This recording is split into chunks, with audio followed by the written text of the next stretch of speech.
abandon an approach that was clearly going wrong. Air Asia Flight 8501 cruises high above the Java Sea north of Indonesia. The pilot in command is 53-year-old Captain Irianto.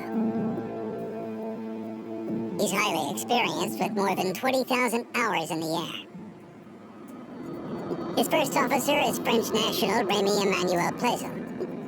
He is 46 with about 2,000 flight hours, much of it on the Airbus. 22 minutes into the flight, the pilots notice bad weather ahead on their radar. The captain decides to increase altitude to go above the storm clouds in their path. I'm ready for a higher cruise. Get around that weather. Good idea?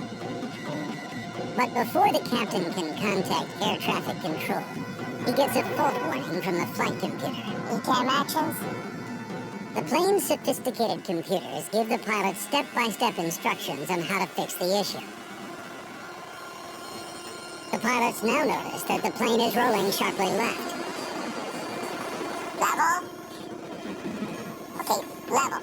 Something is going terribly wrong with Flight 8501. The first officer is struggling. Level! But soon the plane is rolling again.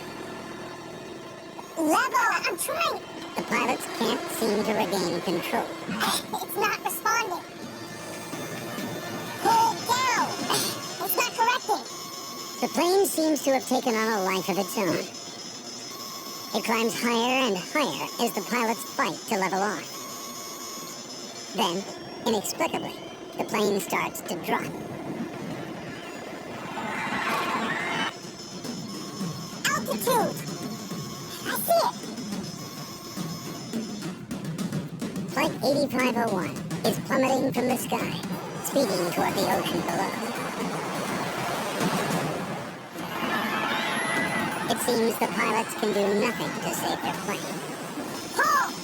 It's not correcting! What's going on? Max power! Slowly!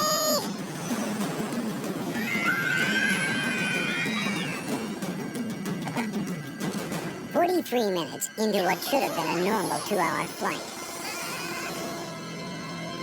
Air Asia Flight 8501 disappears from radar. Pull!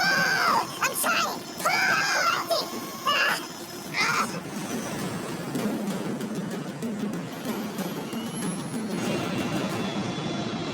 Of the 162 passengers and crew, there are no survivors. After being delayed for more than an hour, Span Air Flight 5022 is finally getting back underway.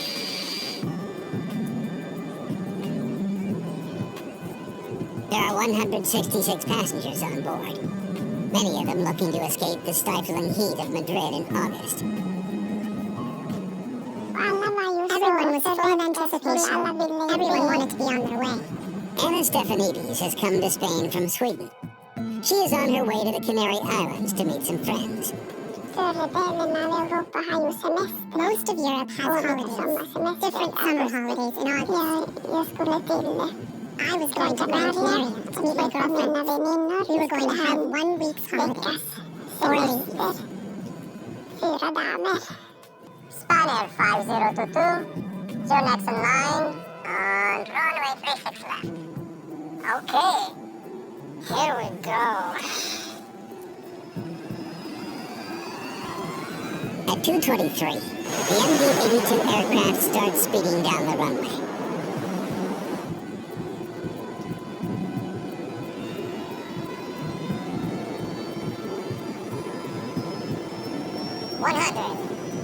The captain watches their speed. They can't lift off until they reach 157 knots. Takeoff speed.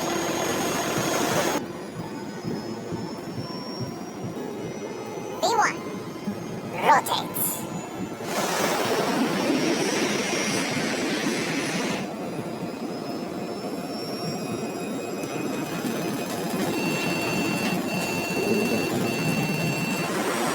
An alarm warns the pilots something is going wrong. Engine failure?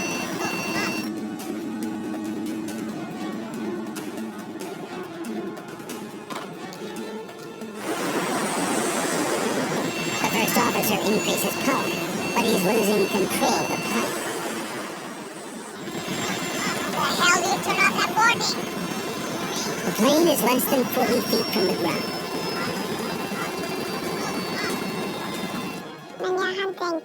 I managed to think, this is my last trip de resa. I've had a good life. I thought, now I die. Och så tänkte jag, nu dör jag. Fly the plane. Fly it.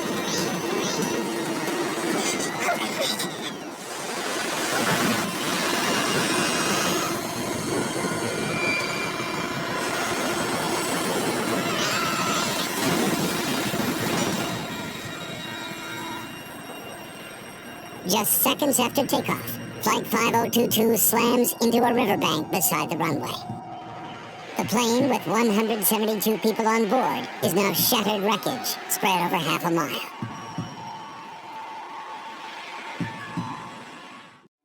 Captain Kevin Stables is preparing to pilot Emory Worldwide Flight 17.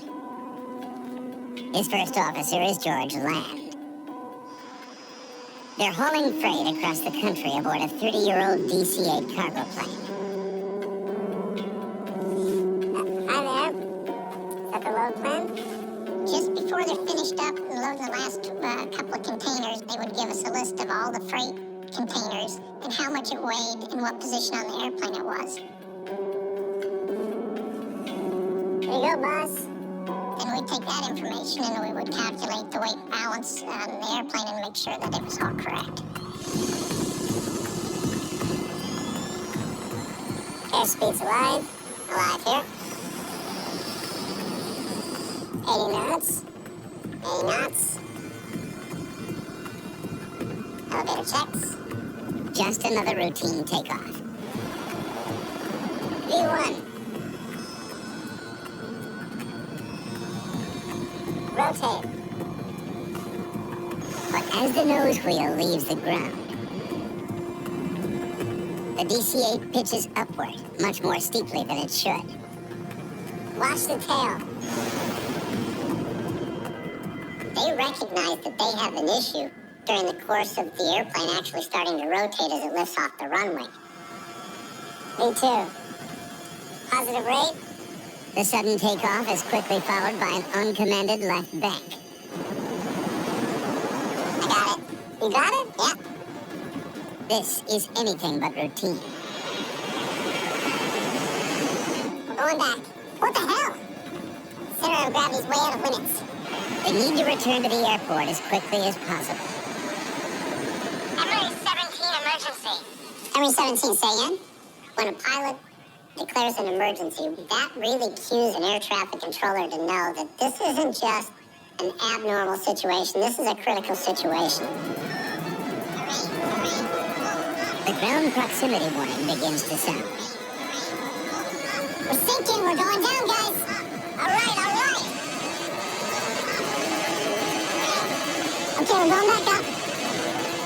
The DC-8 starts climbing again. Roll out, roll out. But the pilots are still struggling for control. Emory 17, extreme balance problem. Emory 17, roger.